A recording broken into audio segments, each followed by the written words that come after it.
આપ સર્વોને હેતપૂર્વક જય શ્રી સ્વામિનારાયણ। આજની સત્સંગ કથા વાર્તા નિજ મંદિર સાવરકુંડલા। આજની સત્સંગ કથા વાર્તામાં આપણે ચરિત્ર કથા અંતર્ગત માંડવધાર ગામનું ચરિત્ર સાંભળશું। ગઢપુર પાસે માંડવધાર ગામની સીમમાં એક હરિભક્તની વાડીએ શેરડીના વાડમાં ગોળ બનાવવા માટે સિચોડો ચાલતો હતો। સિચોડામાં શેરડી ઓરાતી હતી ને રસ કુંડીમાં ભરાતો હતો। કડાઓમાં ઉકળતા ગોળની સોડમ વાતાવરણને તાજગીથી ભરી દેતી હતી। ચોમેર આનંદ ઉભરાતો હતો। એવામાં ઊંટ ને ઘોડાના રસાલા સાથે ખાખી વૈરાગીઓની જમાત તે વાડે આવી ચડી ને 18 કડા ગોળ અને 200 સાંઠા શેરડીનું માગણું કરીને મોઢામાંથી અંગારા કાઢી ચીપિયા વગાડતા વૈરાગીઓ આતંક ફેલાવવા લાગ્યા।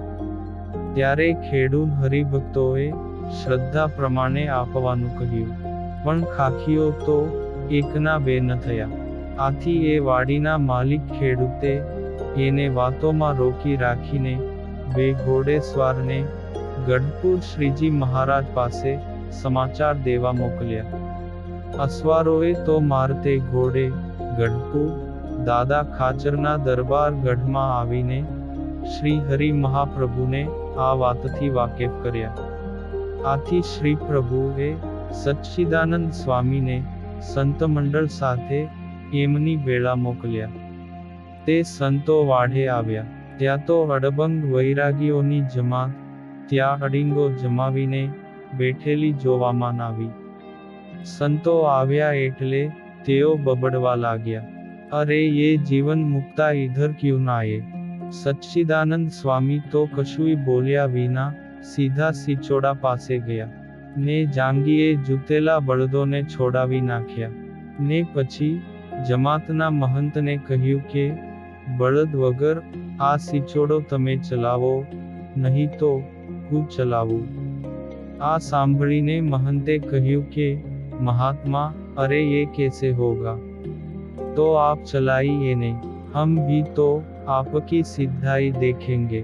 આ સાંભળતા જ સ્વામી શ્રીએ મહારાજને સંભાળ્યા ને જય સ્વામિનારાયણ સ્વામિનારાયણ એમ ઉચ્ચસ્વરે કરીને મહામંત્રનું રટણ કરતા કરતા સિચોડાને 2 પ્રદક્ષિણા કરી ચપટી વગાડીને આકાશ તરફ દ્રષ્ટિ કરી ને હાથથી કાનિક સંકેત કર્યો। એટલે એ જ ક્ષણે સિચોડો તો એની મેળે જ એકદમ ચક્કર ફરવા માંડ્યો।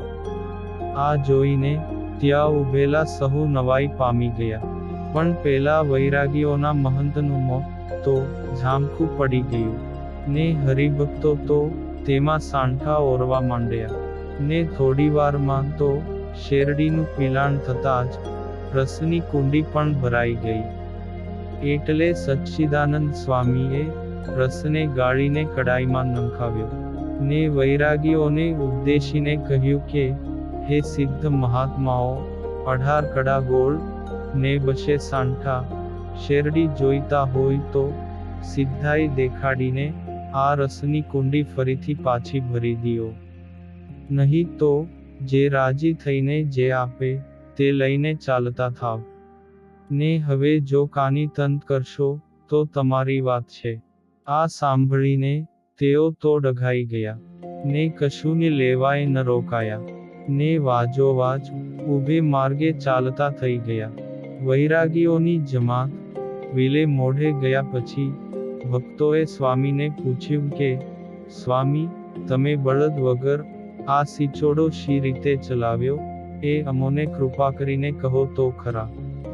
ત્યારે સચ્ચિદાનંદ સ્વામી તો હસતા હસતા કહે છે, જુઓ ભાઈ, મેં જમપુરીમાંથી 4 જમને બોલાવીને જાંગીએ જોડ્યા હતા।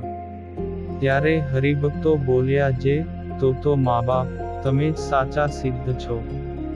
એમ સહુના મોંમાંથી મહિમાન ભર્યા શબ્દો સરી પડ્યા। ત્યારે સચ્ચિદાનંદ સ્વામી પોતાની માળા વાળો હાથ અદ્ધર કરીને કહે કે હે ભક્તો, આ પ્રતાપ મારો માનશો નહીં. આ પ્રતાપ તો, આ માળા, જે નામનું ભજન કરે, એ મહારાજનો છે. હું તો એનું નિમિત્ત બન્યો છું. નિરાભિમાની સંતના આવા વચનો સાંભળીને સહુ આ સિદ્ધ સંતવર્યને મનોમન વંદી રહ્યા.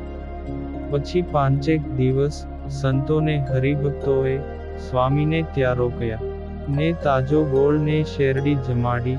પછી 5 ભારા શેરડી તથા તાજા ગોળના થોડા ભીલા ગાડામાં ભરીને સંતોને ગઢડે મૂકવા આવ્યા. સચ્ચિદાનંદ સ્વામી ને સંતો જ્યારે દરબાર ગઢમાં મહારાજને દર્શને ગયા ત્યારે મહારાજે પોતે જ માંડવધારની માહિતી પૂછી. ત્યારે સ્વામીએ નમ્રતાપૂર્વક બધી વાત વિસ્તારથી કહી સંભળાવી. શ્રી હરિ તો સ્વામી ઉપર રાજી થયા ને સ્વામીને ભેટ્યા અને પ્રસાદીનો હાર સચ્ચિદાનંદ સ્વામીને આપ્યો હતો. આ પુનિત પ્રસંગ આપણે સત્સંગ સાગરના મોતીમાંથી સાંભળ્યો. અને હવે પછીની કથા વાર્તા આપણે આગળના ભાગમાં સાંભળશું. અત્યારે આપ સર્વોને ભાવથી જય શ્રી સ્વામિનારાયણ.